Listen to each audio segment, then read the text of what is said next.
सैनिक प्रदीप घुगे यांचे त्रिपुरा सीमेवर कार्यरत असताना हृदयविकाराच्या झटक्याने वीरमरण।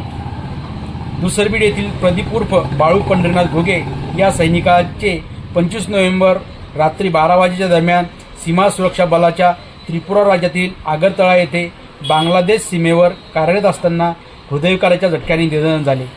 सन 2006 मध्ये बुलढाणा येथील BSF 122 बटालियनच्या भरतीत प्रदीप जनरल ड्युटी GD मध्ये शिपाई पदावर कार्यरत होता। त्याने आतापर्यंत हवालदार पदाचे सेवेचे 18 वर्ष पूर्ण केली होती व 2 वर्षानंतर तो सेवानिवृत्त होणार होता।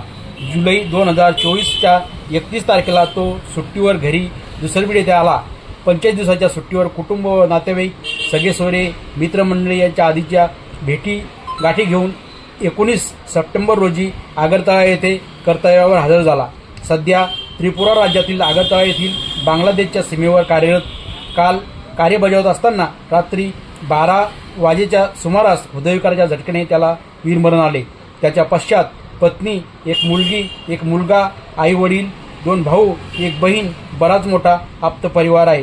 प्रदीप पंढरीनाथ घुगे यांचा मृतदेह आगरतळा येथून कोलकाता इंदोर मार्गे 28 नोव्हेंबर गुरुवार रोजी दुसरबीड येथे पोहोचणार असल्याची माहिती मृतक वीर जवान प्रदीपचे मामा अशोक वाघ यांनी दिली आहे।